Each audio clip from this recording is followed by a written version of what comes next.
Today we're going to be talking about hats, fellas. My most popular video to date is about hats. So I thought it was great for me to take this time to revisit hats and give you an ultimate guide to all the different styles of hats that you can choose. Stay until the end because I'm going to give you a bonus couple of hats that you can definitely take advantage of. Universal hats. We're going to start with the fedora. I have multiple fedoras. The brims range from small to wide. I believe every guy should have a fedora in their arsenal. Fedoras exude classic elegance and sophistication. The place of origin is the 19th century, and fedoras gained popularity in France and later in the United States. The Hamburg, it's a more robust style fedora with a curved brim, more the old mobster's look. Hamburg hats are distinguished by their elegant, slightly curved brims, making it a sophisticated choice for formal occasions. It originated in Germany in the 19th century. The trilby. The trilby is a twist on the classic fedora. It has a higher crown and a smaller brim. The trilby emerged in England during the late 19th century. It has a sleek, modern twist and compact design. The bowler, aka derby.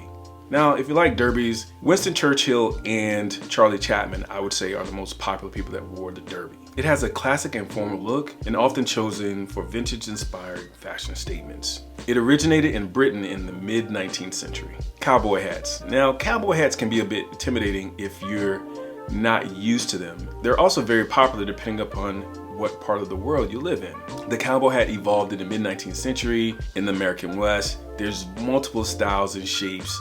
What I've found, the more beat up they look, the more appealing they are, to me at least. Spring and summer hats. We're gonna start with the Panama hat. Usually people say this is a straw hat, but it's a more tightly weaved hat. It's very, very beautiful and classic for the summer months. They're usually on the lighter shade of hats, but very consistent across the board. They're lightweight, breathable weaves, and are making it ideal for warm climates and summer attire. These hats have their roots in Ecuador in the 1600s. The boater hat. The boater is one of the turn of the century hats that's super popular, with flat top style hat, a straw hat, and very, very popular in the 1920s and 30s to really pull this hat off. But I think if you try it, because it was a hat that people wore all the time, you can do it too if you're curious and you're a risk taker. Unique styles. The pork pie. Not like the pork pie, it's very unique in this style as well. It has a vintage style appeal to it and actually originated in the United States in the mid to 19th century. Deerstalker hat. Now, this hat is synonymous with Sherlock Holmes. The hats are known for their unique design with flaps that can be tied under the chin, providing warmth and style. They became popular in the 19th century for outdoor activities like hunting. Military. So you have the peak cap. Now, the peak cap is a very unique cap. It's a staple of military and uniformed personnel, offering a polished and authoritative look. They've been using military forces throughout the world for centuries. The pit helmet. The pit helmet, you won't be wearing this that often. The helmets originated in the 19th century. You would see them a lot in the old safari films, but primarily they were part of the British military. Balmoral bonnet. Now, the Balmoral bonnet is a very unique military style of hat. The hat is the symbol of Scottish heritage and is favored for its unique and traditional design. This hat has been a part of the Scottish military attire for centuries. The Cossack hat. This style of hat is pretty ancient. You're talking the 16th century. It has an exotic and very distinctive look. It's designed to withstand very frigid temperatures. The Russian Ushanka. Now, this is a hat I like that has its roots traced back to the 17th century. They're designed for extreme cold weather, and those ear flaps help to keep the head warm. The fez. The fez is a hat that I've always been curious about, and it's one that I'm definitely going to look to add to my collection. It's from the Ottoman Empire. Its distinct shape and cultural significance is often associated with ceremonies and tradition of the Turks. Now, this section is about caps that I love, and the thing with these is they're similar but not the same, but I think it's important to speak about the unique differences. Newsboy cap. And I've been wanting to say the newspaper boy cap, but it's technically the newsboy cap. The cap is timeless, casual, as well as elegant in its own right. And it has a ton of versatility. The cap has English origins from the 19th and 20th centuries. It's been around for a while. The Gatsby hat, like the Great Gatsby.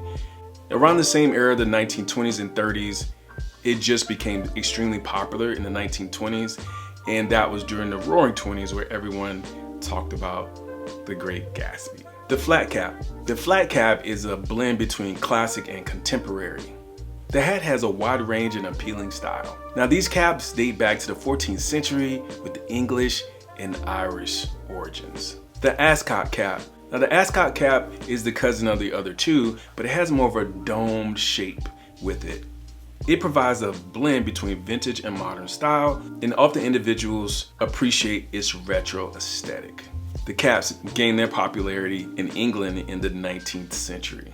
Casual. So the casual hat would be your beanie for the winter, whether it's with or without a ball on the top. I usually wear ones like the one you're seeing today. I actually call it a Scully, where I typically don't have a ball because that makes it ultra casual. I like to dress mine up a bit. Now, for sports fans, the one with the ball is definitely super popular. The exact origins of the beanie is actually unclear, but it has become extremely popular in the 20th century. Bonus hats.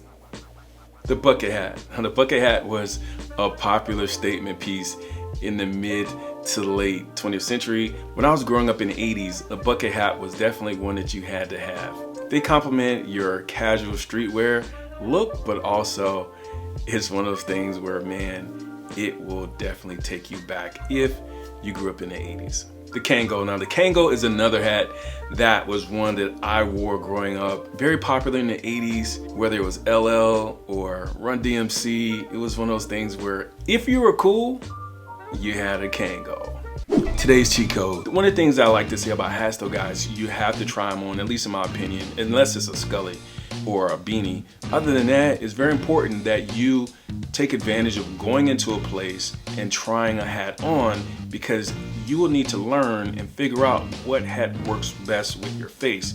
A lot of guys decide not to wear hats, not because they aren't great options, it's just that they tried on the wrong hat. So thank you so much for taking the time to listen to the ultimate guide of hats. If you want to see what I'm wearing on a day-to-day basis, check out my Instagram. There you'll find a ton of looks that maybe you can choose from, or at least get some inspiration. I hope you enjoyed today's video, and if you have any questions or suggestions, leave it in the comments. And if you like this content, fellas, as always, share it with your stylish friends. And remember, when you leave home today, walk out with style, confidence, and etiquette. And fellas, look, there's so many options for you to choose from when it comes to hats.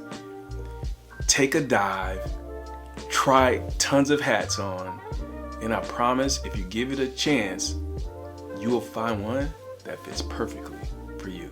And I'll see you on the next one.